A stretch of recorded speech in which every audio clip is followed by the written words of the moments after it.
Bonjour à tous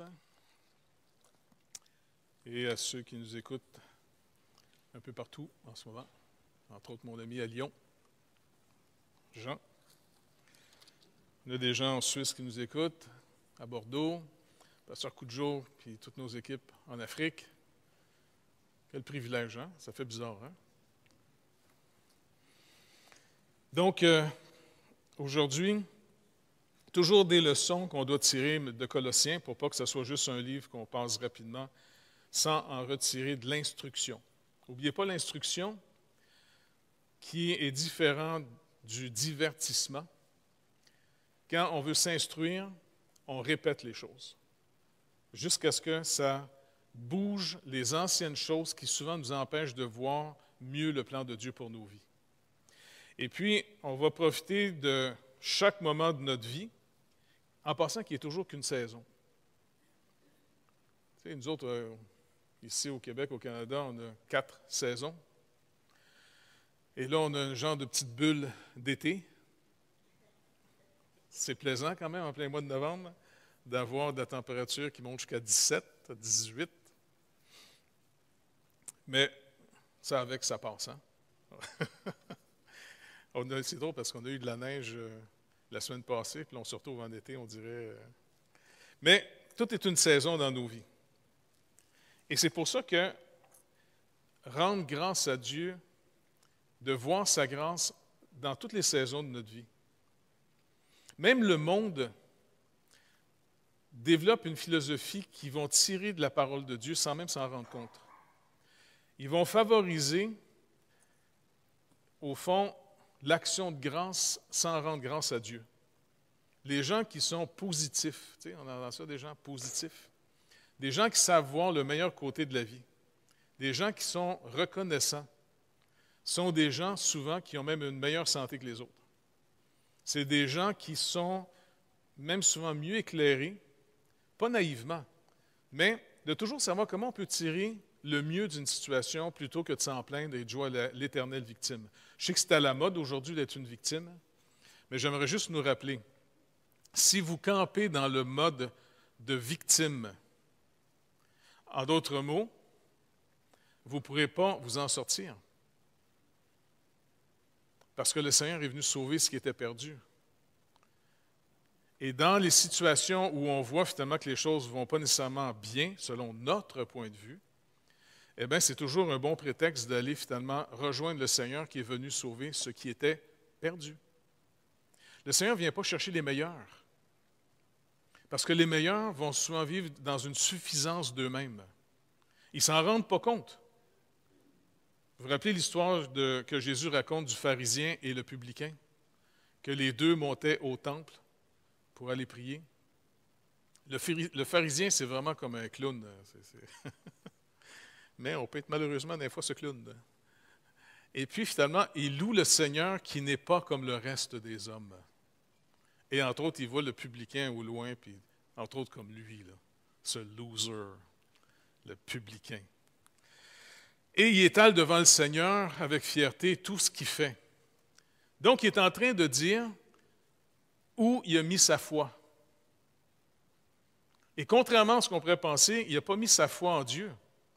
Parce qu'il n'est pas en train de louer Dieu comment Dieu est bon pour lui quand il ne méritait pas du tout la bonté de Dieu.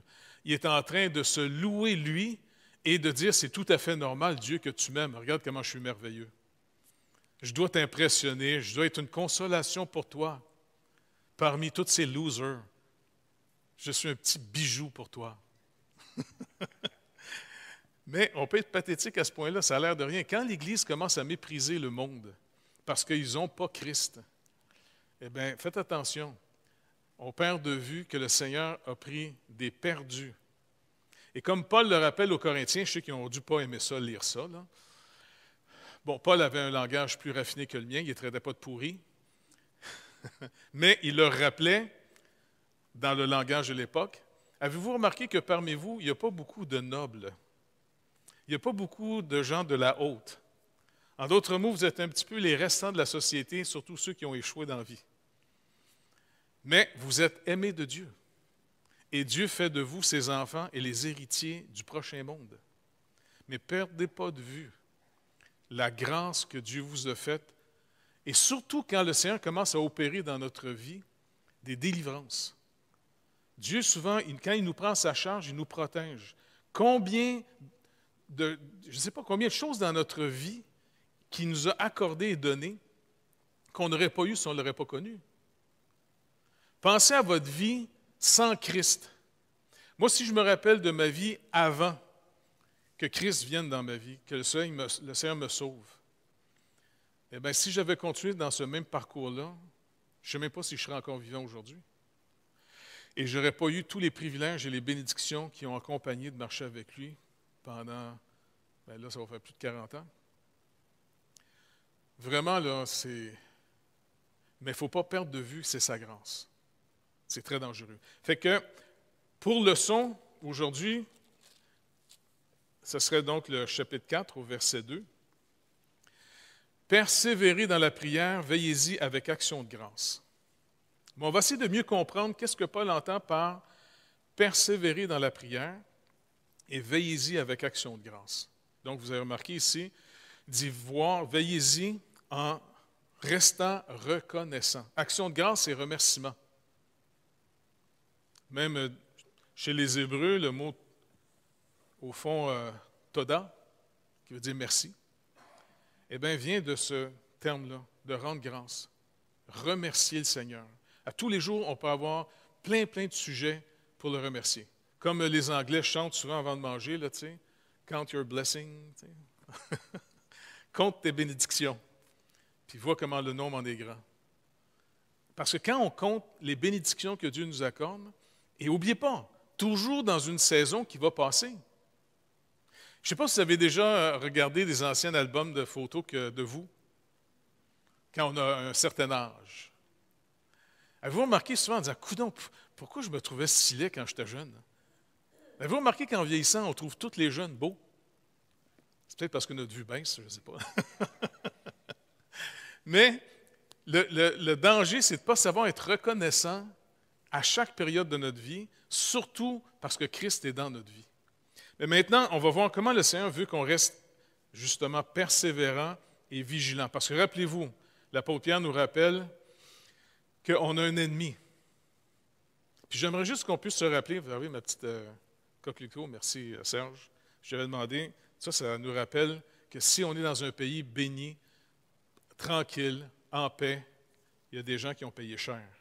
Ça rappelle la Première Guerre mondiale, si je ne me trompe pas. Hein? Et ces gens-là, ils ont vécu un confinement dans les tranchées. Nous autres qui se plaignent, quand j'entends des... Bon, je vais retenir mes qualificatifs. Calme-toi, Jeffrey. Quand j'entends des gens se plaindre qu'il faut porter des masques, qui pensent que, je ne sais pas moi, c'est la fin du monde, parce que le gouvernement nous demande d'être prudents, tu sais, et puis qui sont sûrs que l'Antéchrist est au coin de la rue. Je commence cette année... c'est des petits frères. OK, c'est des frères. Je ne veux pas dire qu'ils ne sont pas sauvés, ces gens-là. Mais c'est les genres de petits frères que quand la visite vient, tu aimerais mettre dans le garde-robe. C'est moins gênant dans ce temps-là. Puis quand je les vois être sur les médias sociaux à parler en... Ils ont l'impression de se faire passer pour des héros. Ça ne serait pas mauvais s'ils pourraient avoir un petit peu plus d'instruction puis d'aller revisiter le passé. Nous, ça fait tellement longtemps qu'on ne l'a pas arraché, qu'on pense que c'est normal d'être bien et d'être prospère. On oublie qu'on vit sur l'héritage de d'autres qui ont dû sacrifier leur vie dans les tranchées, dans la Deuxième Guerre mondiale, et puis finalement qui ont vu des horreurs comme on n'a jamais vu. Mais nous, on est nés dans l'abondance, et puis dès qu'on a un petit problème, on pense que c'est la fin du monde, puis on crie à l'injustice totale. On n'arrête pas de réclamer plus. Et surtout quand c'est des supposément chrétiens, je dis supposément car Dieu seul connaît au fond le cœur de tous, lui seul sait qui est racheté. Mais quand des gens parlent en son nom stupidement, c'est fatigant. C'est fatigant. C'est un manque de reconnaissance en disant, tu réalises-tu dans le pays que tu vis? C'est facile de voir toujours ce qui ne va pas parce que c'est notre justice propre qui juge facilement dans ce temps-là. Tandis que quand on est rempli de la grâce de Dieu, de l'amour qu'il nous a manifesté, on est plutôt rempli d'une attitude de reconnaissance. Les gens, il y a des gens là, qui ont cette... Écoute, il y a des gens qui en sont déplaisants, vraiment déplaisants, puis ils se demandent comment ça se fait qu'ils perdent tant d'amis dans la vie. Ils sont toujours en train de se plaindre, puis ils pensent que le grand discernement de leur vie, c'est toujours voir les erreurs chez les autres. Si vous voulez vraiment chercher à éliminer le mal, bien, vous avez assez de travail à faire dans votre propre vie que vous n'aurez pas le temps d'aller fouiller dans la vie des autres, je vous garantis. Pas vrai? Il n'y a pas assez de notre cœur à aller fouiller dedans pour voir comment on peut améliorer le sort de nos vies, comment nous, on peut finalement devenir plus avantageux pour les autres plutôt que de toujours trouver chez les autres l'erreur. Il y a des gens en plus ils font quasiment rien dans la vie, mais ce qu'on appelle des gérants d'estrade. C'est des gens finalement qui regardent les autres jouer et qui critiquent tout le temps. C'est facile pour ces gens-là de critiquer parce qu'ils n'ont jamais mis une paire de patins pour aller sur la glace. Le plus loin qu'ils ont été, c'est d'allumer leur TV, puis même à ce soir, ils les ouvrent avec les télécommandes, puis ils ne savent même pas les fesses du sofa. Bref, je vais essayer de les oublier parce que j'aimerais être positif aujourd'hui.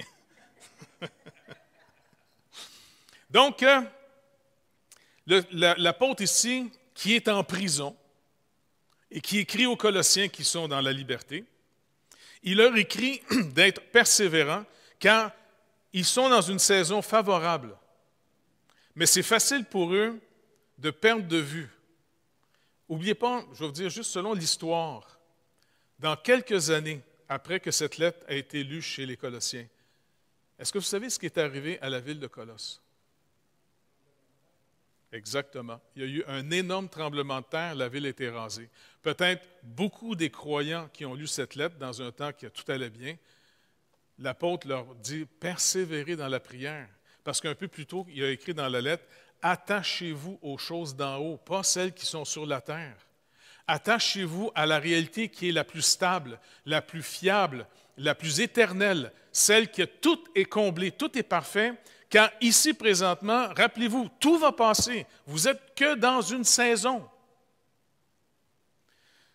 Et donc, Paul les exhorte de sa prison. Il est, lui, en prison. Et imaginez, c'est vraiment incroyable de voir un gars comme l'apôtre Paul en prison. Puis je suis sûr qu'à l'époque, ça ne doit pas être opposant à être en prison dans ce temps-là. Là. Il est en prison et il va écrire, entre autres, aux Colossiens. Il va écrire sa lettre des Éphésiens, qui va être une lettre circulaire, qui va aller dans plusieurs églises. Il va écrire aussi, à un moment donné, en prison, aux Philippiens. Et il va leur dire, je vous le rappelle, réjouissez-vous toujours dans le Seigneur. Imagine un gars en prison, privé de ses droits, traité injustement, persécuté par les ennemis de la croix, qui a été battu je ne sais pas combien de fois, lapidé. Il a tout perdu, les avantages d'une vie tranquille, pour avoir organisé toute sa vie pour aller annoncer la paix de Dieu aux ennemis de Dieu, dont il est devenu lui-même l'objet des attaques que les gens veulent faire contre Dieu. Toute sa vie a été, on pourrait quasiment dire, gâchée à cause de l'Évangile. Parce qu'il a tout organisé sa vie en disant, « OK, je comprends maintenant que je suis sauvé, parfaitement sauvé, totalement sauvé par un Dieu qui m'a aimé et qui m'a arrêté dans ma course d'homme violent rempli de justice propre, parce que c'était un pharisien, et il m'a montré l'amour qu'il avait pour moi en prenant toute ma dette. » Et là, il a tout organisé sa vie, comme il va dire encore aux Colossiens, « Je me réjouis des souffrances. » Il se réjouit de souffrir à cause de l'œuvre de Christ. Ce qui manque à son œuvre, il manque une chose à l'œuvre de Jésus-Christ, c'est de la faire connaître. Mais n'oubliez pas, on s'en va la faire connaître à un monde qui est en rébellion contre Dieu. Et ça ne sera pas toujours facile. Et c'est pour ça qu'il faut toujours se rappeler que nous sommes des témoins. C'est sûr qu'il y a des gens appelés, par exemple, à une tâche plus lourde. Tu sais, le Seigneur va donner certaines fonctions à certains d'entre nous dans le corps de Christ, plus demandantes qu'à d'autres. C'est pour ça qu'il dit, quand il écrit aux Éphésiens, qu'il va mettre des portions différentes dans le corps de Christ. Mais à chacune de ces portions, il va donner la qualification, la capacité en fonction du rôle qu'il doit jouer dans le corps de Christ. Par exemple, on peut tous témoigner de notre foi, on peut tous expliquer finalement pourquoi on a cru en Christ, notre témoignage personnel, mais on n'est pas nécessairement tous appelés au ministère de la prédication. Et ça, c'est des hommes, des femmes qui sont mis à part par Dieu pour, après, organiser toute leur vie en vue de sortir le message vers tous ceux qui vont être sur leur chemin. Et il va y avoir donc, inévitablement, un petit peu plus de problèmes. Moi, je connais des gens qui, toute leur vie, ont travaillé 30 ans quelque part, 30, 40 ans. Les gens les trouvent bien gentils, bien sympathiques, mais ils n'ont jamais su qu'ils étaient chrétiens et ils n'ont jamais entendu l'Évangile par ces gens-là. C'est vrai qu'ils étaient des bonnes personnes parce qu'ils ont vraiment cru en Christ. Leur vie a changé. C'est des gens qui ont su s'attendre à Christ. Mais personne dans leur milieu a connu l'Évangile parce que ces gens-là n'ont jamais parlé. Ils ne voulaient pas de trouble. Donc, marcher pour le Seigneur, c'est se mettre dans le trouble. Je vais juste vous le dire d'avance, là. Mais ce n'est pas grave, parce que peu importe le trouble que les gens nous font. Et c'est là qu'il y a un passage que j'aime beaucoup dans la parole de Dieu. J'aime toute la parole de Dieu. Mais tu sais, il y a des passages, des fois, qui sont plus sympathiques que d'autres. Un des passages que j'aime le plus, c'est quand la parole nous dit « Vaut mieux la fin d'une chose que son commencement ». Imaginez quand ça va être fini, notre pèlerinage ici, et qu'on rentre à la maison.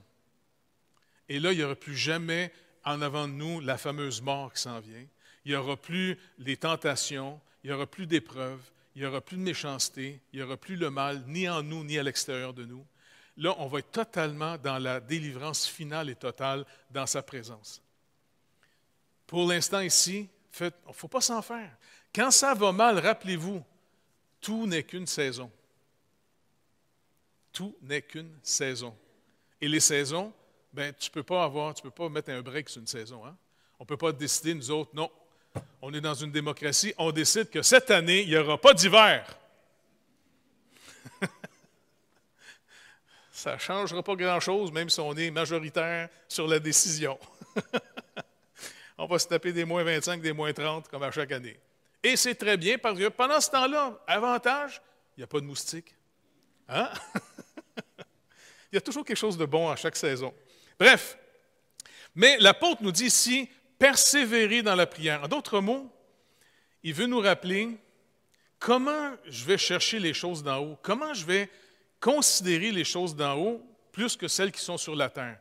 Le défi que j'ai ici maintenant, c'est que c'est plus facile de m'attacher aux choses de la terre parce que je les vois à tous les jours et ma vie physique en dépend beaucoup. Pas vrai? Tu sais, si, par exemple, vous êtes financièrement prospère, c'est un peu plus agréable que d'être dans la misère financière, pas vrai? Dans la panique générale au début de la pandémie, qu'est-ce qui était le réconfort général que tout le monde a voulu acheter? Le papier de toilette. Tu dis, tu sais, le monde a des drôles de... Tu sais, ça vient chercher des drôles d'images dans notre temps. Oh, il y a une panique qui s'en vient, danger, on va être pris dans nos maisons. Tout le monde court. Mais il semble le papier de toilette. Je comprends. Ouais, tu sais, ça ne se mange pas du papier de toilette. À moins qu'on se fasse un genre de wonton soup. Et finalement, tu te dis, coudonc, pourquoi le papier de toilette? Hein? Puis après ça, le sucre et la farine. Les gens se sont lancés là-dessus. Mais finalement, vous savez, on n'a rien manqué. Absolument rien manqué. Même, il y a des gens qui ont dû se retrouver avec des garages pleins de papier de toilette. Puis... Mais bref, quand le Seigneur dit, il parle ici à ces gens-là, et prophétiquement, sans même que Paul, ni personne n'est au courant, mais le Seigneur, lui, est au courant de tout, car il est toujours celui qui va décider toutes choses. Il n'arrive pas un tremblement de terre par hasard. Je sais que ça a l'air choquant, mais la parole nous rappelle qu'il n'y a pas un bonheur ou un malheur sans que l'Éternel en soit l'auteur.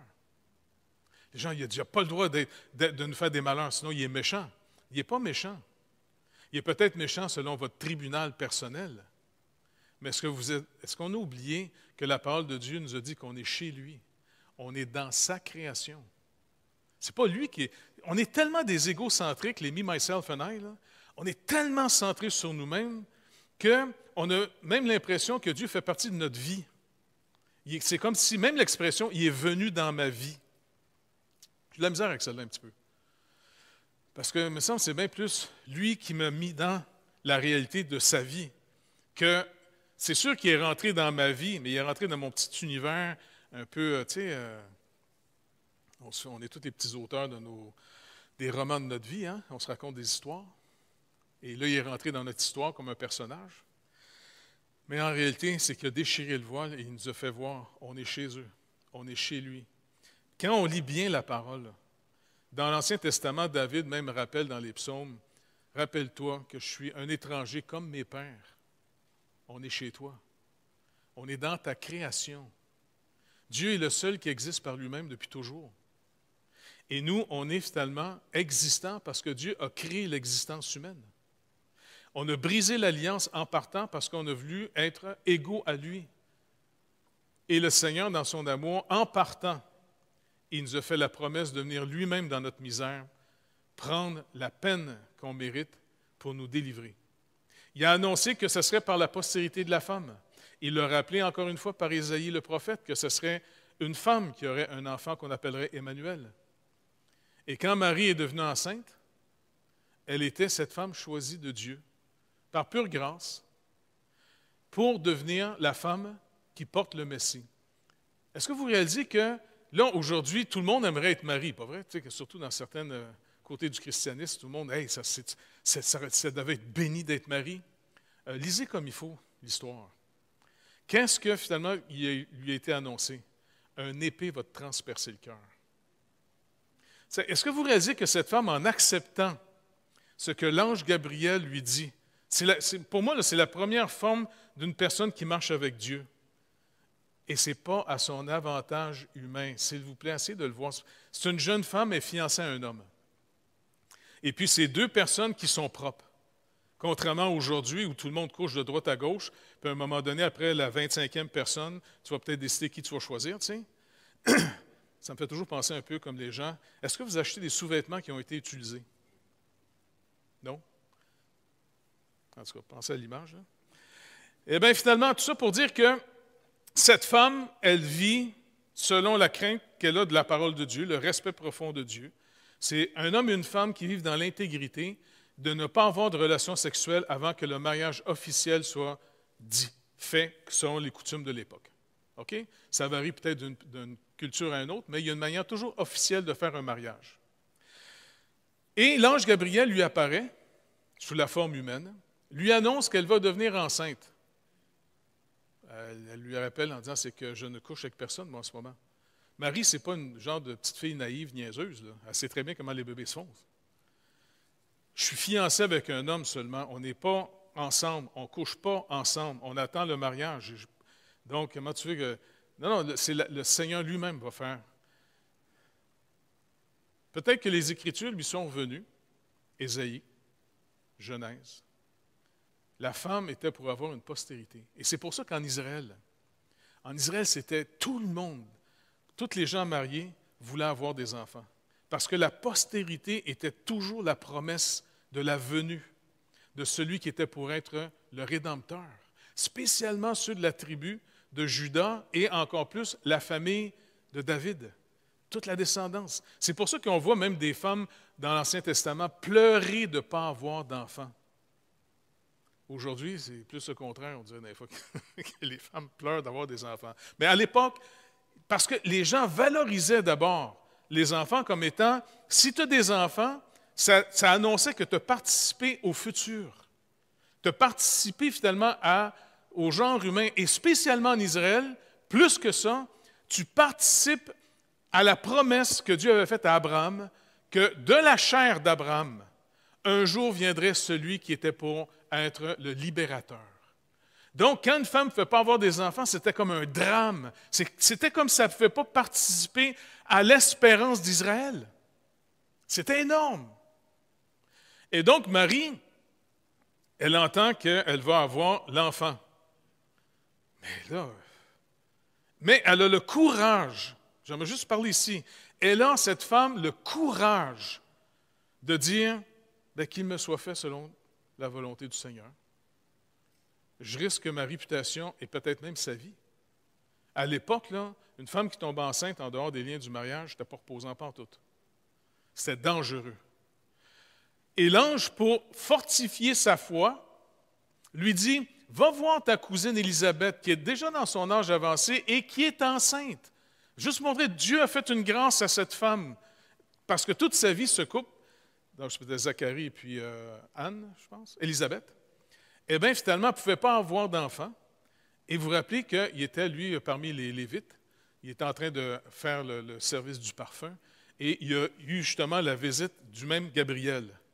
Ben, il a eu peur pas mal, tu sais, parce qu'il était juste seul dans le temple, lui, habituellement. Il n'y a personne d'autre. Bing, tu es un gars qui est à côté de toi. Panique générale. Il annonce que sa femme va être enceinte et puis ça va être celui qui va annoncer le Messie. Puis Zacharie, il est un peu en panique, il a de la misère à croire. C'est comme ça, OK, tu as un signe, m'a t'en donné, tu vas être muet jusqu'à temps qu'il arrive. Et puis, bing, le gars n'est plus capable de parler. Donc, comme de fait, Élisabeth tombe enceinte.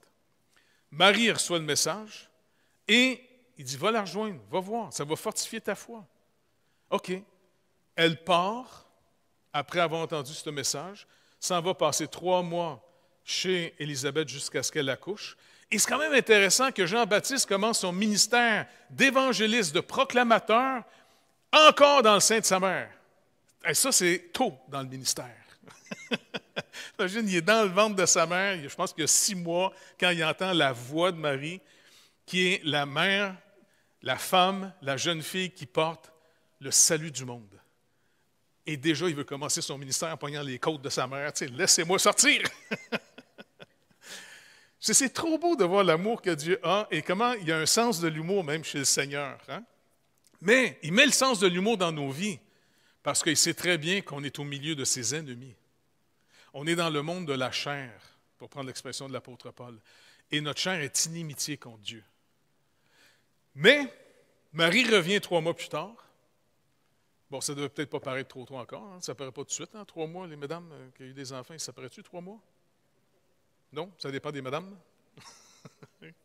OK, donc, elle annonce quand même à son chum, à ce cher Joseph, qu'elle est enceinte. Mais faites-toi-en pas, c'est le jeune homme Gabriel qui me l'a annoncé. Le jeune homme Gabriel. Lui, Joseph, c'est comme, OK, on arrête ça ici. Il n'y a pas de mariage qui s'en vient en vue. Il est prêt à finir tout ça. Mais le Seigneur va venir à son secours pour fortifier sa foi par un songe. On est dans une autre culture où les gens étaient beaucoup plus sensibles à juste les mathématiques des choses, à juste la mécanique des choses. Il y avait un aspect plus intuitif aussi. Bref, il va accepter, il va la croire. L'œuvre de Dieu, ça c'est vraiment béni. Regardez bien. Est-ce que vous remarquez, depuis le début jusqu'à la fin de ce que je viens de vous raconter, il y a un seul élément qui fait que vous gagnez. Ce n'est pas si vous êtes moralement supérieur aux autres. Ce n'est pas si vous avez plus d'argent que les autres. Il y a juste un élément qui fait qu'à date, ils vont tous gagner. Ils vont tous vivre une victoire. Qu'est-ce qui leur fait vivre la victoire, là? Non, c'est le choix de Dieu précède tout ça, mais qu'est-ce qui manifeste que vraiment Dieu a agi sur eux? La foi. C'est la foi. La foi, ce n'est pas la capacité de se faire accroire. La foi vient de ce qu'on entend. Ce qu'on entend vient de la parole de Dieu ou de la parole de Christ, pour être plus précis pour nous dans la Nouvelle Alliance. La foi vient. Ce n'est pas nous autres qui manufacturons la foi. C'est pour ça, n'ayez pas peur que quand vous priez le matin en vous levant, pour consacrer la journée que Dieu vous accorde, une autre journée dans la saison de votre éternité qui passe, eh bien, demandez-lui encore une fois que sa parole puisse continuer à nourrir votre foi, qu'il puisse nous rappeler. C'est pour ça que la louange, de toujours se rappeler, parler hautement du Seigneur, ça nous rappelle toujours qui est à l'origine de mon salut. En qui je suis en train de mettre ma confiance? Je ne suis pas en train de mettre ma confiance dans ce que je fais. Parce que tout ce qu'on fait, on le fait du mieux qu'on peut, mais si Dieu devait juger sans lui ce qu'on fait, est-ce que vous pensez que vous seriez parfait? Est-ce que vos décisions, toutes vos actions ont été parfaites?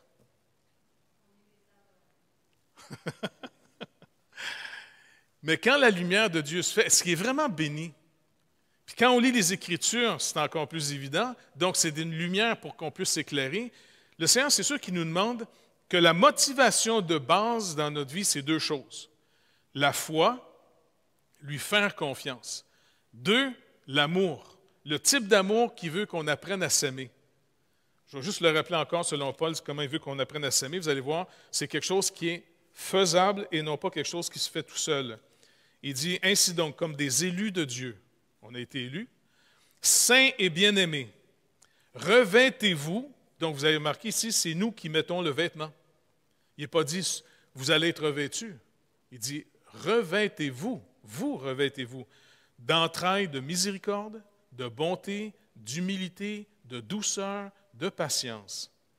Donc, il faut que quand le matin, je me lève, je ne sais pas comment vous levez vous autres le matin, mais en tout cas, quand je me lève moi le matin, bien, après ma douche, bien, je m'habille. Je pense que si vous êtes habillé ce matin, c'est que vous vous habillez aussi, hein? Donc, le vêtement, il ne saute pas sur moi. En d'autres mots, je vais choisir de quoi, comment je vais m'habiller. Et puis après ça, je passe devant le juge de la maison. Et je demande à ma femme, si c'est correct? Ben non, on ne met pas ça avec ça. Ah OK. Ben, mais on s'habille. Mais c'est la même chose devant le Seigneur. Quand on se lève le matin, vous avez une journée à vivre, de quoi vous allez vous habiller? Revêtez-vous, de miséricorde. On se rappelle, c'est quoi? Ça, c'est le type d'amour spirituel, contrairement au psychique. On a vu que l'amour psychique, c'est, bon, mais qu'est-ce qui me donne le goût d'être avec cette personne-là? Qu'est-ce qu'elle va me donner de plus, cette personne-là? Qu'est-ce qu'elle va faire pour moi, cette personne-là? Ça, c'est très psychique. Ça, c'est de chercher mon avantage sans arrêt. Le Seigneur dit, non, je ne t'ai pas créé pour être comme ça, je t'ai créé à mon image. Moi, je n'ai pas cherché ce qui était à mon avantage quand je t'ai sauvé. J'ai cherché ce qui était à ton avantage que je vienne vers toi te sauver. Donc, il veut qu'on apprenne à s'aimer, contrairement à ce que le monde d'aujourd'hui apprend. Apprenons à nous aimer en demandant au Seigneur, comment je peux, avec ce que tu me donnes aujourd'hui, être utile pour ceux que je vais rencontrer. Dans ma vie de prière, oui, je vais faire connaître mes besoins au Seigneur, mais après que j'ai fait connaître mes besoins au Seigneur, puis je lui ai rendu grâce qu'il s'occupe de moi, parce que je me rappelle aussi tout le temps comment il s'est toujours bien occupé de moi, eh bien, le Seigneur dit, oublie pas tes frères et sœurs. Certains vont dire, mais c'est normal, tes pasteurs, on te paye pour ça. Eh bien, donc, en réalité, un signe de maturité chez le croyant, c'est le nombre de temps dans sa prière qui va présenter les besoins des autres au Seigneur, qui va être un intercesseur pour les autres. Mais quelqu'un qui prie juste pour lui tout le temps, eh bien, il est comme un bébé, puis un bébé, bien, c'est immature, puis c'est normal à un certain âge d'être immature, pas vrai? Si vous êtes né bébé, comme tout le monde est né bébé, bien, un bébé, ça réclame, point final, une barre, pas vrai? C'est assez rare qu'un enfant nourrisson à 6 mois, qui veut boire. Il va sa mère, « Ah, je te demande pardon, je t'ai-tu dérangé? Je ne voulais pas insister tant que ça, j'aurais pu attendre. » Pour lui, la mère, c'est que pour lui-même. Pas vrai? Et puis un coup qu'il est sevré, il ne va même pas dire « Merci maman », il va s'endormir. « Merci, bye. » Donc, malheureusement, il y a des chrétiens comme ça. Je me rappelle d'avoir parlé avec un frère il y a bien des années. Il n'est pas avec nous autres, fait que je vais citer l'histoire. Puis à un moment donné, il me voit, il dit, « Ah, mais de toute façon, qu'est-ce que je gagne, moi, d'aller là, cette réunion-là, là? » Je dis, « Écoute, bien, bonhomme, si tu ne gagnes rien, ben, tu devrais être content que tu ne gagnes rien. »« Ben non, pourquoi me déplacer pour rien? Ben, tu baves, hein? Ramasse ta bave, chum. » En réalité, tu ne vas pas à une réunion juste pour toi, tu vas à une réunion pour l'autre aussi. Parce qu'en réalité, on devient les serviteurs les uns des autres. Le type d'amour dont Christ veut qu'on apprenne à s'aimer, c'est de son genre d'amour. Ce n'est même pas une suggestion qu'il nous donne, c'est un commandement. Voici mon commandement nouveau. Aimez-vous les uns les autres comme moi je vous ai aimé. Il n'y a pas plus grand amour que de donner sa vie pour ceux qu'on aime. Et le Seigneur nous a montré à quel point il nous a aimés d'un amour dont il veut que toute la nouvelle création va être bâtie là-dessus. Hein? Elle ne sera plus bâtie sur l'éros qu'on a aujourd'hui. Qu'est-ce que je peux prendre? Qu'est-ce que je peux prendre? Non, non, au contraire. Puisqu'on a trouvé à nouveau la source inépuisable qui est Dieu, on va trouver finalement comment on peut maintenant avoir de la force, de la joie, de l'espérance, de l'instruction pour aller être utile vers les autres après. Ça, c'est une vie qui est riche. Ça, c'est une vie qui est vraiment bénie. Parce que la journée, et ça, c'est dur, on a commencé, on s'est occupé de nous quand on était bébé, parce qu'on n'avait pas la force de s'occuper de nous-mêmes. C'est tout à fait normal au début. On vise la maturité pour devenir autonome, pour pouvoir être pour les autres. Mais malheureusement, il y a des chances qu'on finisse notre vie comment? Dépendant des autres. C'est pour ça que, tu sais, souvent je demande au Seigneur, regarde, tu sais, les longs départs, moi, ça me tape ses nerfs. Tu sais, quand c'est le temps de partir après une soirée, là, des fois, là, tu sais, je ne sais pas, ça dépend où on est. Tu sais, quand tu veux t'en aller, tu dis, bon, OK, on va y aller, mais il faut quasiment que tu prévois une demi-heure, hein? C'est désamorcer les conversations, oui, bonjour, OK, et puis là, on est là. Honnêtement, je trouve ça long et plate, c'est pas croyable. Tu sais, ma femme me dit, on ne part pas juste de même. Mais pourquoi, Carole? Tu sais, pourquoi on peut pas dire, bon, on va y aller, en tout cas, merci, une belle soirée, OK, bye, ding, ding, ding. Elle dit, non, non, faut, tu sais, OK, je me soumets. Mais je dis, grand Seigneur, si tu me demandes qu'est-ce que j'aimerais, une petite vite. Un long départ, je trouve ça long, je ne veux pas étirer ça. Tu sais. Quand ça va être le temps de partir, tu pourrais-tu me dire, OK, on s'en va. Il est temps, ting, fini. Ça serait pas beau, ça? Hein? Ça ne me tente pas qu'on me change la couche. Quand j'étais petit, je ne m'en rendrais pas compte, mais quand je vais être plus vieux, oh my. Ça ne me tente pas. Donc, soyons reconnaissants qu'aujourd'hui, on a une certaine autonomie, pas pour dominer, pas pour manipuler, mais, comme le Seigneur dit, pour servir. Parce que Dieu dit, je veux que vous redeveniez à mon image. Le Tout-Puissant, celui qui avait tous les droits et toute la justice pour totalement nous condamner, a pris toute sa toute-puissance pour venir nous sauver. Il a pris au fond toute sa justice et il a assumé la pleine conséquence de toutes nos actions que sa justice condamnait en la subissant, cette colère, sur lui-même, afin de nous en délivrer. Donc, toutes les forces qu'il nous donne, toutes les capacités qu'il nous donne, c'est en vue de servir. C'est pour ça que ne convoitez pas de devenir toujours les meilleurs, les plus grands, les plus forts, si vous n'avez pas le désir pour qui tu veux devenir fort. Pas contre qui veux-tu devenir fort. Pas contre qui veux-tu en savoir plus. Mais pour qui tu es en train de demander ça? Pour qui? Si le Seigneur nous dit, OK, tu veux être plus prospère, pour qui? Si vous dites, bien, pour moi-même, ça n'est pas suffisant. Pour qui tu veux apprendre? Bon, parce que, tu sais, je ne veux pas me faire niaiser pour me leur montrer que je sais. Non. Le Seigneur dit, tu n'es pas dans mon esprit. Tu n'es pas dans mon royaume. Tu n'es pas avec moi là-dessus. Si je te donne, c'est pour que tu donnes. Donc, il va dire, voici comment tu vas rester persévérant. La prière va nous garder persévérants. Puis on va finir avec, justement, comment les apôtres ont été persévérants, car leur ministère a commencé déjà avec de la persécution en partant. On revoit encore ce texte dans Actes, au chapitre 4, et on va relire ça ensemble. Actes, chapitre 4. Donc, ils ont été finalement appelés, finalement, comme il dit ici au verset 1, tandis que Pierre et Jean parlaient au peuple. Donc, on voit, ils ont organisé leur vie comme étant des témoins et ils vont parler au peuple d'Israël. Survinrent les sacrificateurs, les commandants du temple et les Sadducéens, mécontents qu'ils enseignaient le peuple, et annonçaient en la personne de Jésus la résurrection des morts. Bon, ici, on a le groupe des Sadducéens. Eux autres, ils n'aiment pas ça pantoute parce que c'est des gens qui ne croient pas du tout qu'il y a une résurrection, ni qu'il y a un monde des anges et tout ça. C'est des gens qui vivent dans la mécanique matérialiste d'aujourd'hui, c'est tout. Donc, eux, les apôtres, par contre, contrairement à ces gens-là qui avaient pris une position très importante dans la société de l'époque, les Sadducéens, eh bien, ils vont aller finalement à l'encontre de ce que eux autres semblaient dire au peuple, qu'il n'y a pas de résurrection, c'était des niaiseries, tout ça. Et ils vont finalement enseigner le peuple, annonçant en la personne de Jésus la résurrection des morts. Ils mirent la main sur eux, ils les jetèrent en prison jusqu'au lendemain, car c'était déjà le soir. Cependant, beaucoup de ceux qui avaient entendu la parole crurent, et le nombre des hommes s'éleva à environ 5000. C'est pas béni, ça? Après d'avoir parlé à la foule, 5000 personnes sont venues à la foi, ont été touchées. Le Saint-Esprit s'est servi de leur proclamation et ils ont passé de la mort à la vie. 5000 personnes d'un coup. Le lendemain, verset 5, les chefs du peuple, les anciens, les scribes, s'assemblèrent à Jérusalem avec Anne, le souverain sacrificateur, Caïphe, Jean, Alexandre et tous ceux qui étaient de la race des principaux sacrificateurs. Ils firent, normalement ça devrait être des alliés, Ces gens-là auraient dû être des alliés des apôtres. Ils travaillaient dans le fameux temple.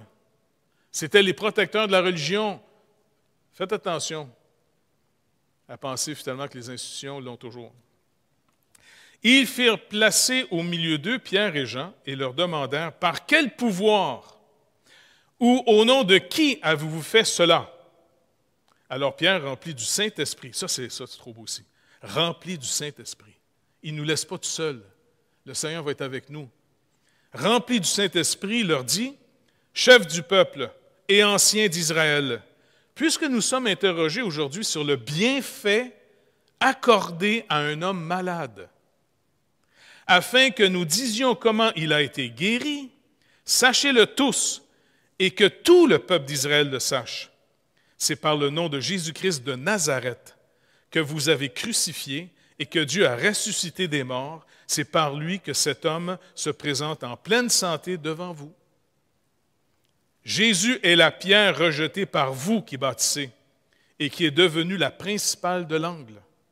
Il n'y a de salut en aucun autre, car il n'y a sous le ciel aucun autre nom qui a été donné parmi les hommes, par lequel nous devions être sauvés. Lorsqu'ils virent l'assurance de Pierre et de Jean, vous remarquez ici, leur assurance ne vient pas d'eux-mêmes. Remplis du Saint-Esprit, ils sont remplis d'assurance. Lorsqu'ils virent l'assurance de Pierre et de Jean, ils furent étonnés, sachant que c'étaient des hommes du peuple sans instruction.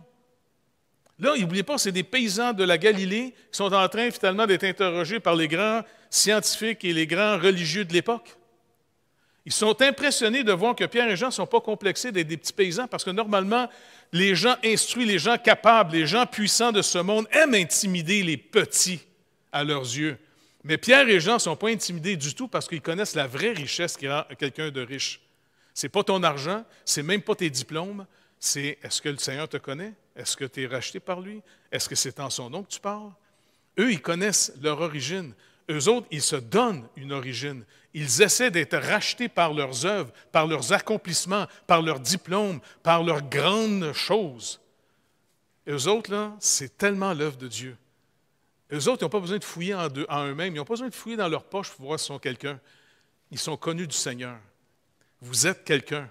Vous êtes les héritiers de la prochaine création.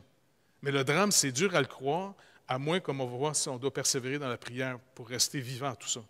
Donc, ils sont pleins d'assurance, comme on voit ici. C'est des hommes du peuple sans instruction.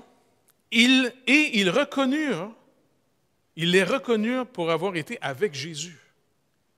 Ils savent que ces gars-là, s'ils ont de l'assurance, parce qu'ils avaient été avec Jésus, ils savaient qu'ils les avaient vus avec Jésus. Mais comme ils voyaient là, près d'eux, l'homme qui avait été guéri, ben, ils n'avaient rien à répliquer.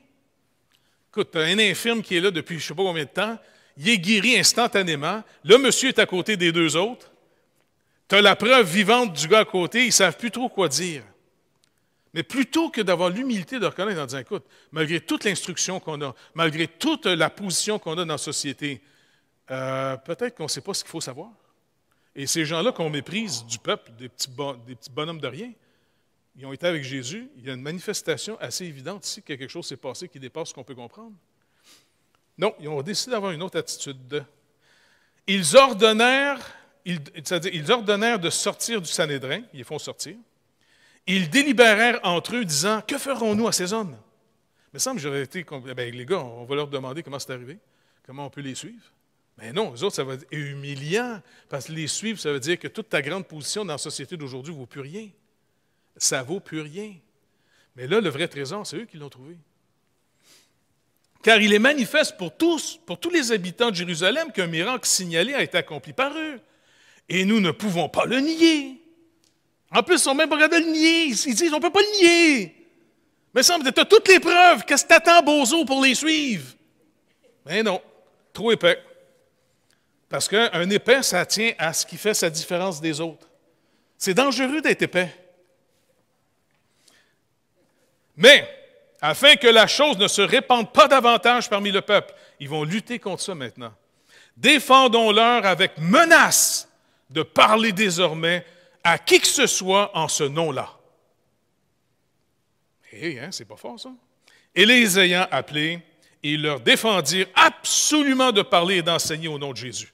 N'oubliez pas, ils ont le pouvoir légal, eux autres. Ils ont le pouvoir de la société. Ils sont, dans le sens, ils ont le pouvoir. Pierre et Jean, ils n'ont pas de pouvoir. C'est juste des petits citoyens ordinaires. Eux autres, ils ont tout le pouvoir. Ils ont la police de leur bord. Ils ont l'armée de leur bord. Ils ont même Rome derrière eux autres. C'est intimidant un peu, hein? Les deux petits messieurs ici, on va voir ce qui va arriver. Vous allez voir comment ils persévèrent. C'est trop encourageant. Parce qu'on est plus des petits messieurs que des grands messieurs. Hein?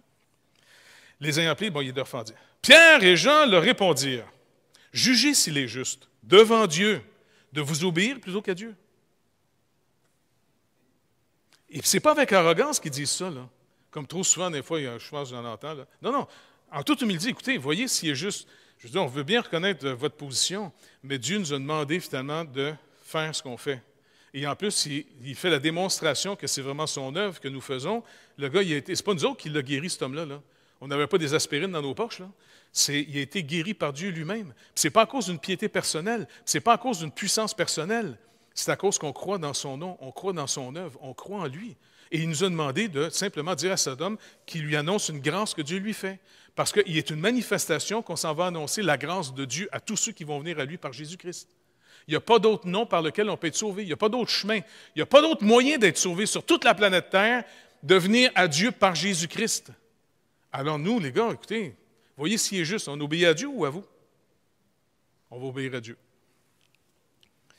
Car nous ne pouvons pas ne pas parler de ce que nous avons vu et entendu. C'est des témoins. Vous voyez la force d'être un témoin ici, encore une fois? Ce n'est pas juste une nouvelle philosophie, ce n'est pas juste une religion. Ils sont eux-mêmes des gens qui parlent comme témoins. Témoins. Ils leur firent de nouvelles menaces et ils les relâchèrent, ne sachant comment les punir à cause du peuple, parce que tous glorifiaient Dieu de ce qui était arrivé. Car l'homme qui avait été l'objet de cette guérison miraculeuse était âgé de plus de 40 ans. Après avoir été relâchés, ils allèrent vers les leurs et racontèrent tout ce que les principaux sacrificateurs et les anciens leur avaient dit. Lorsqu'ils les eurent entendus, ils élevèrent à Dieu la voix tous ensemble.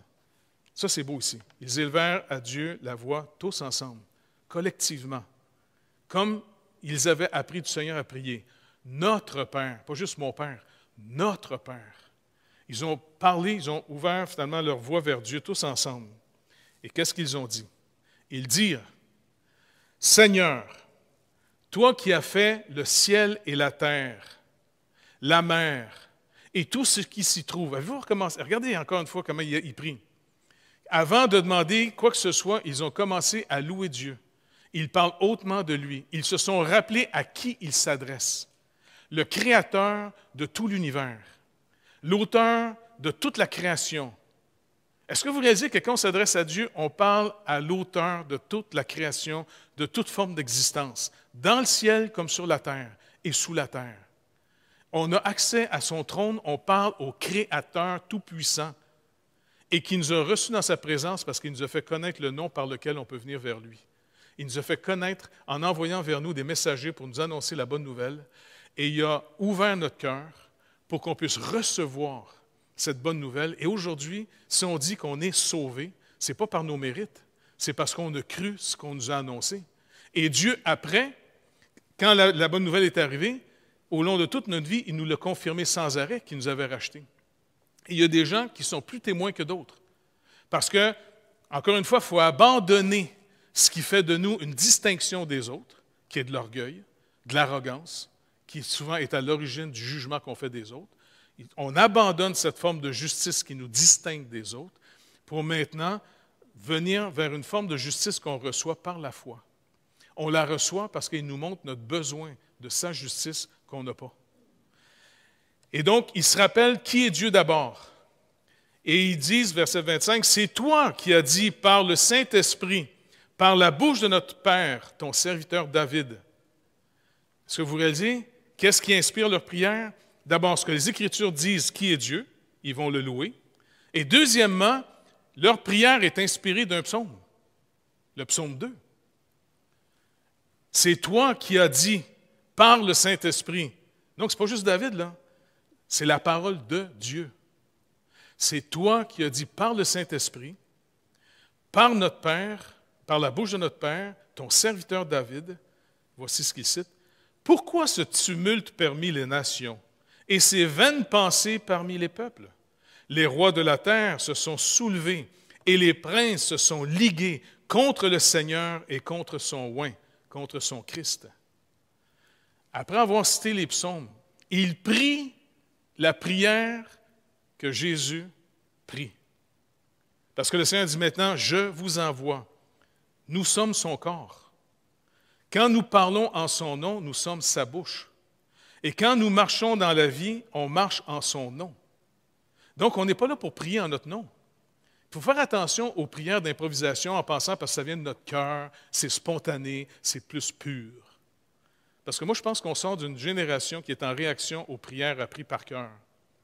Mais j'ai l'impression qu'on a perdu une certaine forme de sagesse. Peut-être qu'il y a eu trop un ritualisme et que les gens faisaient juste réciter comme des formules. Mais en réalité, si on est allé dans l'autre extrême, réaction à une erreur, je n'ai pas l'impression que de juste parler de nous-mêmes, c'est plus spirituel. Est-ce qu'on oublie ce que la parole dit qui sort de notre cœur? Toutes sortes de méchanceté, de meurtre, d'égoïsme, d'adultère. En d'autres mots, il prie selon les Écritures. Il rappelle à Dieu, te dit, et nous on veut te le répéter ce que te dit car nous le vivons. Pourquoi ce tumulte parmi les nations et ces vaines pensées parmi les peuples? Les rois de la terre se sont ligués et les princes se sont ligués contre le Seigneur et contre son Christ. Seigneur, nous le vivons. C'est ce que tu as dit. Maintenant, ce n'est pas juste les nations païennes, parce que nous, en tant que Juifs, avant, on pensait que tu parlais toujours des nations païennes.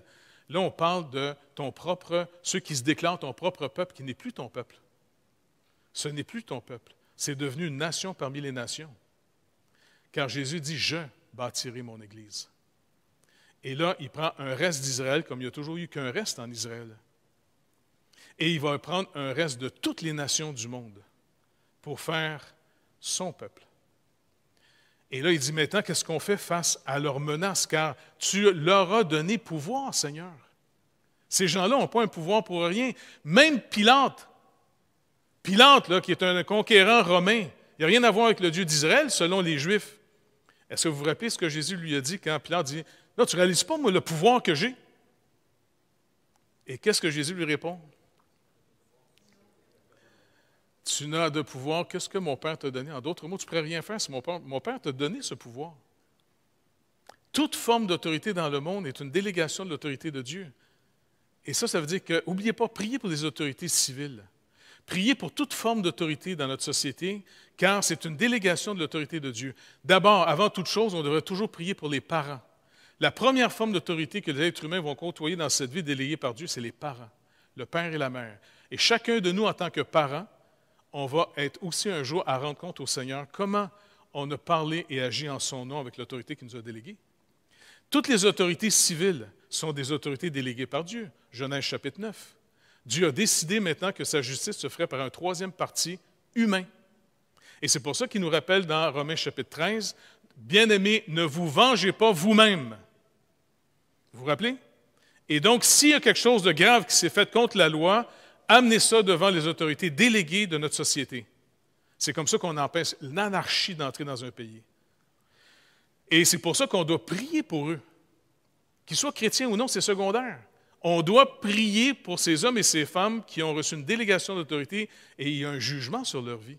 Il y a une responsabilité sur leur vie. Et donc, ils disent, qu'est-ce qu'on doit faire? Regardez, si ça avait été des gens remplis de justice propre et de méchanceté, ils n'auraient pas prié comme ça, là, ici.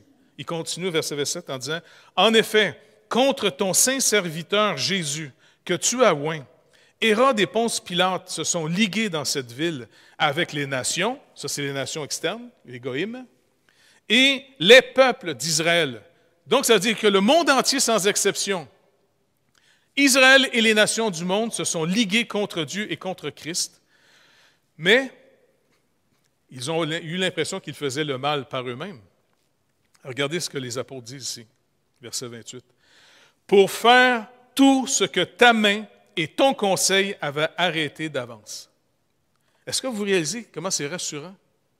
Certains vont dire, ben non, c'était peurant que Dieu, ils ont fait le mal au nom de Dieu. Non, Dieu a permis ça.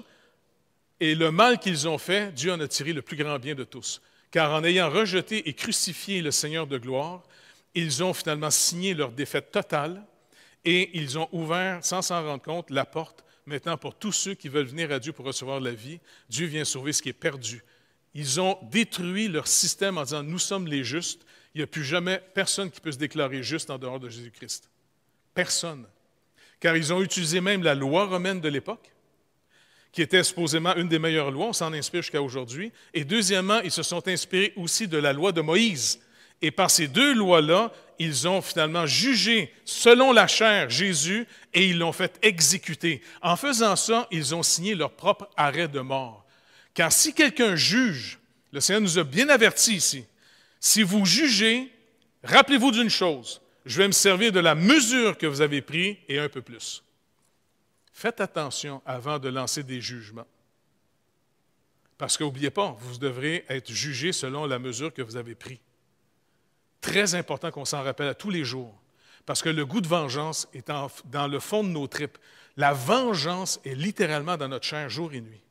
Et plus les gens cherchent vengeance, eh bien, en réalité, c'est leur justice propre, leur propre tribunal qui a déclaré la personne digne de la colère, digne de la haine, digne de la calomnie, digne de toutes ces choses-là. Le Seigneur dit, fais attention, parce que si tu prends cette mesure, tu déclares la mesure, alors tu as déclaré ta mesure. Et c'est pour ça que les apôtres ici, est-ce qu'ils vont demander, maintenant, Seigneur, gars, ils sont ligués contre toi, regardez comment c'est béni. Combien de fois on a entendu des cris, fais-les mourir, ils sont méchants. Regardez qu'est-ce qu'ils vont prier. Et maintenant, puisqu'ils savent que tout est sous la souveraineté de Dieu, et ils se rappellent des histoires de l'Ancien Testament, comme même celle de Joseph, vendu par ses frères, trahi, faussement jugé, faussement accusé, mis en prison, mais du jour au lendemain de la prison, assis sur le trône d'Égypte à côté de Pharaon, pour devenir la libération de son peuple dans une famine où tout le monde serait mort. Ils savent que même le méchant contribue sans s'en rendre compte. Dieu est tellement puissant qu'il va même tourner le mal en bien. Ce n'est pas que le mal est bien. Le mal restera toujours mal et les gens qui auront fait le mal vont en subir des conséquences.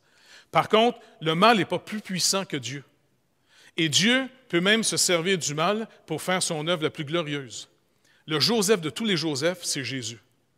Et tous ses frères sont mis contre lui. Ils l'ont livré aux païens, comme ses frères à Joseph l'avaient vendu aux païens pour être vendus en Égypte. Eh bien, ça a été le moyen que ses frères ont été sauvés en faisant le mal. Dieu change les choses et il va se servir de tout. Tout va servir à sa gloire.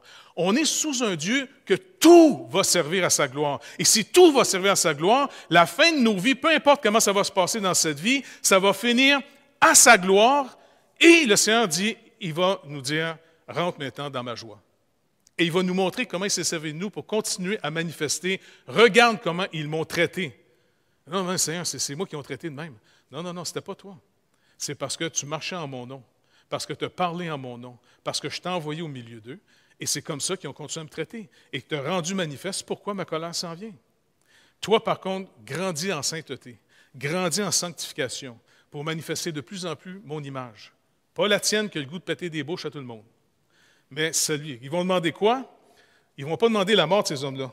Et maintenant, Seigneur, vois leurs menaces et donne à tes serviteurs d'annoncer ta parole avec une pleine assurance.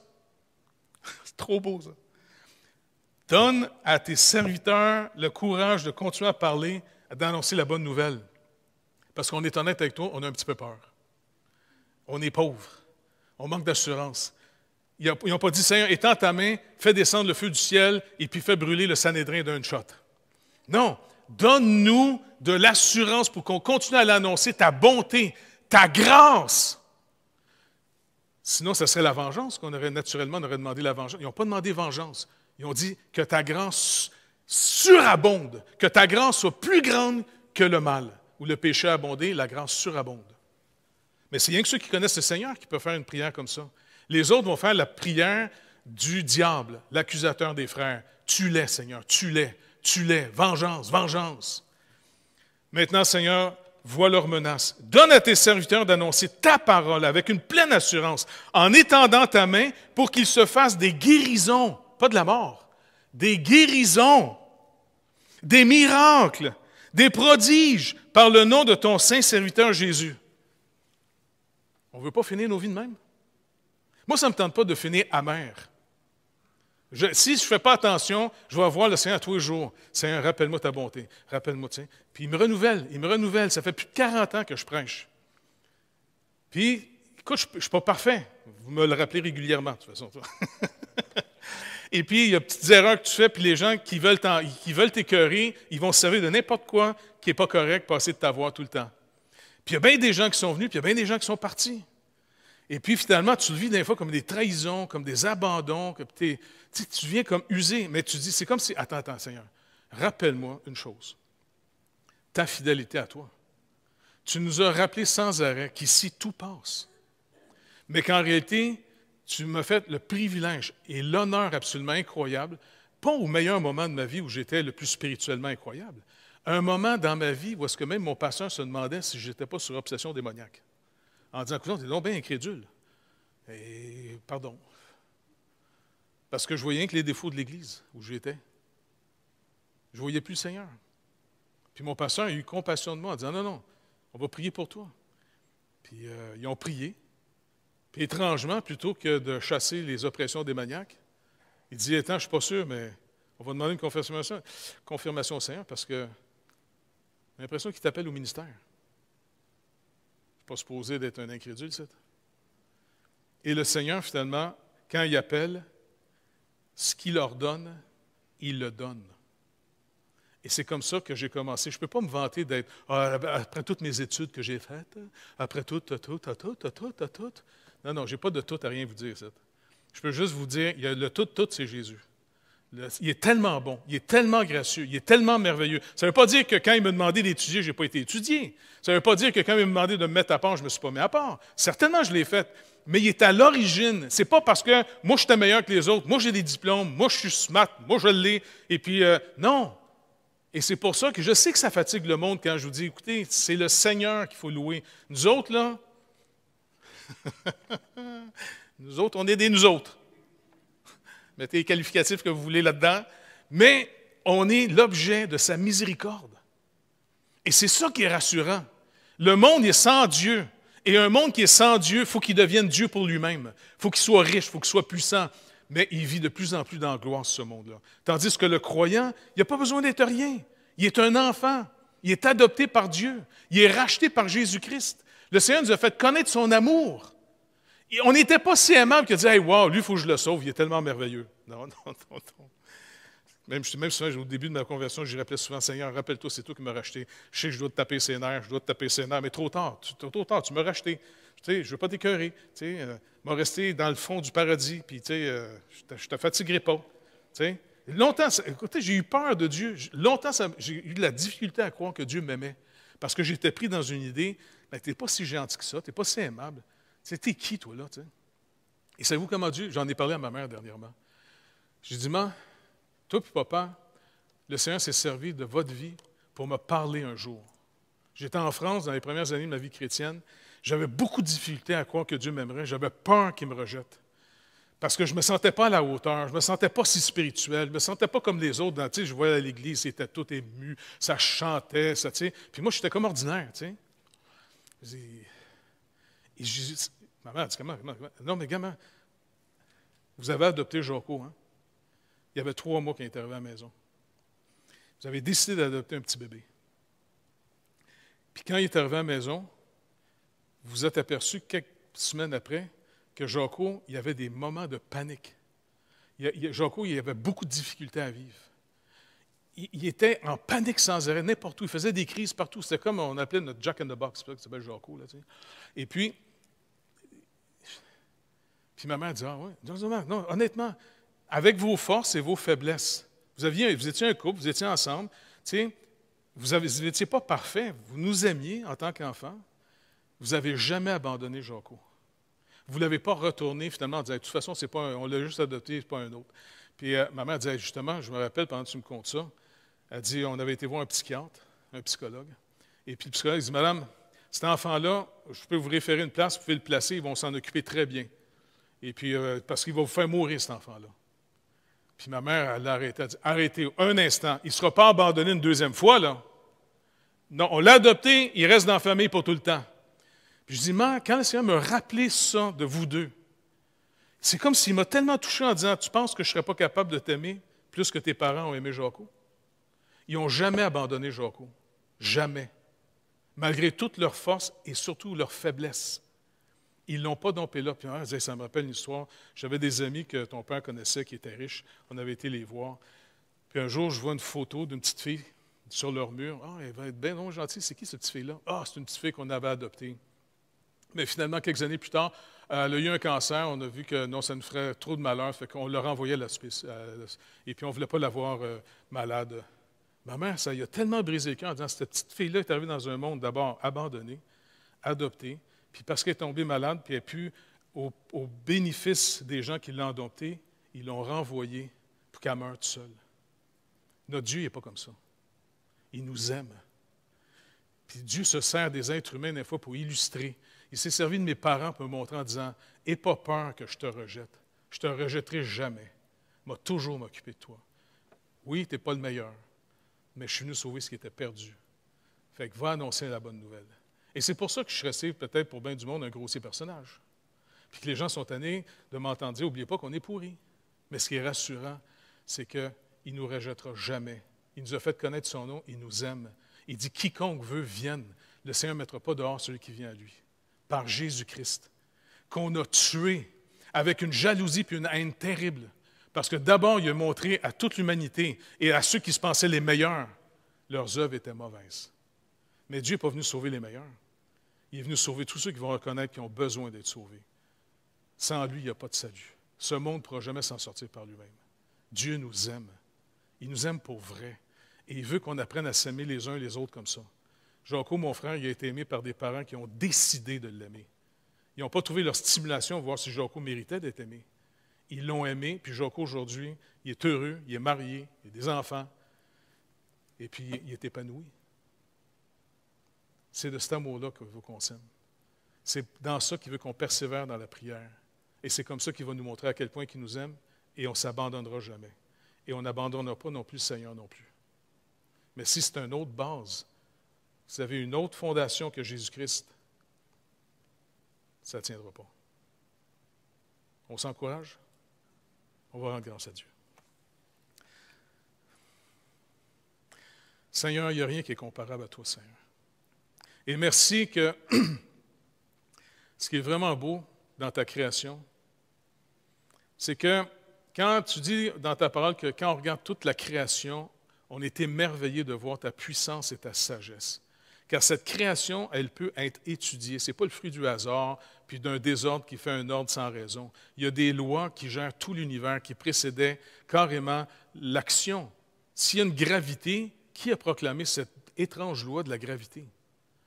Seigneur, par contre, quand tu as créé l'être humain, même quand il est brisé, même quand il est séparé, Seigneur, il y a des fois, il y a des reflets de ta bonté, de ton amour. Puis je veux vraiment te rendre grâce pour mes parents, Seigneur. Parce qu'ils m'ont manifesté quelque chose que tu m'as montré et qui est venu me délivrer d'une crainte d'être rejeté par toi, Seigneur. Leur amour. Ils nous ont aimés malgré toutes leurs difficultés en tant que couple. Eh bien, Seigneur Dieu, ils ne nous ont jamais abandonnés. À plus forte raison, tu dis. Toi, tu aurais toutes les raisons du monde, selon notre point de vue, que tu nous abandonnes. Mais tu n'abandonneras aucun de nous. Quand tu t'es racheté quelqu'un, que tu en as fait ton enfant et que tu l'as adopté, eh bien, il devient dorénavant un enfant de ta maison pour toujours. Seigneur, donne-nous cette compassion les uns pour les autres et surtout, Père, s'il vous plaît, empêche-nous de devenir arrogants et orgueilleux et stupides face à un monde qui ne t'a pas connu, comme si nous, on aurait le droit de les juger. On n'a pas le droit de les juger. Les gens cherchent la vie, cherchent une raison d'être, ils cherchent à survivre cette vie. Mais si, Seigneur Dieu, on les méprise, comment on va avoir la compassion d'aller vers eux pour annoncer la bonne nouvelle de ton amour, de ta compassion, que tu n'es pas venu sauver les meilleurs, tu es venu sauver une humanité qui est perdue, par pure grâce. Seigneur Jésus, merci de nous pardonner toutes les fois qu'on a eu le jugement un peu trop facile, qu'on a cherché vengeance, car Seigneur Dieu, ce n'est pas du tout ta volonté. continue à venir à notre secours à tous les jours. Instruis-nous, enseigne-nous ta volonté. Et merci qu'on soit l'objet de cette grâce afin qu'on puisse la manifester aux autres. Merci, Père, dans le nom de Jésus. Et puisque tout est une saison, tout va passer, ceux qui auront fait ta volonté demeurent à toujours. Merci énormément, Père. Amen. Que Dieu vous bénisse tout le monde.